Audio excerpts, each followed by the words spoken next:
புதிய நீதி கட்சியின் தலைவர் ஏசி சண்முகம் நம்மோடு இணைந்திருக்கிறார். அவரிடம் கேட்கலாம். மதுரை மத்திய தொகுதியின் வேட்பாளராக இயக்குனர் சுந்தர் அறிவிக்கப்பட்டிருக்கிறார். இந்த சூழ்நிலையில் ஏசி சண்முகம் அவரிடம் கேட்கலாம். வணக்கம் சார். வணக்கம் சார். புதிய நீதி கட்சி வழக்கமாக இந்த வேலூர் மாவட்டத்தில் தான் போட்டியிடுவது வழக்கம். இந்த முறை மதுரை மத்திய தொகுதியை தேர்ந்தெடுத்தது என்ன காரணம் சார்? புகுந்த வீட்டின் சார்பாக மதுரை மத்திய தொகுதி வழங்கியதா நேற்று சொன்னீங்க நீங்க. இல்ல சார், தமிழ்நாடு முழுவதும் எங்களுடைய இயக்கம் வலுவாக இருக்கிறது. அதற்கு இது ஒரு உதாரணம். நாங்கள் மதுரை மத்திய தொகுதியை கேட்டிருந்தோம். டிடிபி தொகுதி என்று தெரிந்தும் அதை கேட்டிருந்தோம். ஆகவே அந்த தொகுதியை தேசிய ஜனநாயக கூட்டணியின் சார்பில் அண்ணா திராவிட முன்னேற்ற கழகம் ஏஃபார்ம் பிஃபார்ம் கொடுத்து நேற்று வழி அனுப்பினார்கள். ஆகவே மதுரை மத்திய தொகுதியில் இரட்டை சின்னத்திலே புதிய நீதி கட்சி போட்டியிடும். அதில் வெற்றி வேட்பாளராக இயக்குனர் புகழ்பெற்ற ஒரு நல்லவர், அரசியல் வாடையே இல்லாதவர். ஆனால் எங்களோடு எல்லா நிகழ்ச்சிகளிலும் கலந்து கொண்டிருக்கின்றவர். முதலியார்கள், வெள்ளாளர்கள், பிள்ளைமார்களுடைய அத்துணை கூட்டங்களிலும் அவர் கலந்து கொண்டிருக்கிறார்கள். ஆகவே அவர் துணை குடியரசுத் தலைவர் நிகழ்ச்சி 150 அடி உயர சிலை திறப்பு விழாவில், அடிக்கல் நாட்டு விழாவில் கலந்து கொண்டிருக்கிறார். ஆகவே வெற்றி வேட்பாளராக, சிறப்பானவராக, நல்ல அறிமுகம் உள்ளவராக அவரை நிறுத்தி இருக்கிறோம். Okay sir. மற்றொரு தொகுதி வேட்பாளர் எப்போ அறிவிப்பீங்க சார்? அது வட மாவட்டங்கள்ல இருக்குமா, மற்றபடி அரசியல்லே அனுபவமே இல்லாம திடீர்னு புதிய நீதி கட்சியில வேட்பாளராக அவர் அறிவிக்கப்பட்டிருக்கிறாரு. அதனால அந்த கட்சியில ஏற்கனவே கட்சி பணி எதுவும் ஆற்றிருக்காரா சார் உங்க கட்சியில?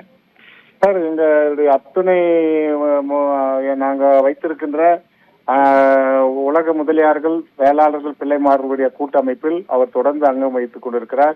இதுவரை ஒரு 15 நிகழ்ச்சிகளிலே ஒரு ஆண்டு காலமாக கலந்து கொண்டிருக்கிறார்கள். ஆகவே அவர் எத்தனையோ அரசியல் படங்களை எடுத்தவர். ஆகவே அவருக்கு அரசியல் ஞானம் தெரியும். நேர்மையானவர், ஒழுக்கமானவர், ஒரு நல்ல வேட்பாளர், அறிமுகமானவர், மக்கள் மத்தியிலே செல்வாக்கு உள்ள ஒருவரை என்று சொல்ல ஒரு தொகுதி கொடுத்திருக்கிறார்கள், அதை வெற்றி பெற்று ஆக வேண்டும் என்ற ஒரே கருத்தோடு அவரை நிறுத்தி இருக்கிறோம். நிச்சயமாக புதிய நீதி கட்சி ஒரு இடத்தை மக்கள் வாக்களிப்பார்கள். இப்போ அமைச்சர் பிடிஆர் பழனிவேல் தியாகராஜன் தான் அந்த தொகுதியில போட்டியிட போவதாக கூறப்படுகிறது. அது கடுமையான போட்டியாக இருக்கக்கூடிய சூழ்நிலையில அது அதிமுக கூட அந்த தொகுதியை தேர்ந்தெடுக்காமல் புதிய நீதி கட்சி நீங்கள் அதை விரும்பியதற்கு என்ன காரணம் சார்? காரணம் அதை சொல்ல முடியாது. அண்ணா திராவிட முன்னேற்ற கழகம் மதுரையில் ஒரு தொகுதியை எடுத்துக் கொள்ளுங்கள் என்று சொன்னார்கள். நான் மத்திய தொகுதியை தேர்ந்தெடுத்தோம்.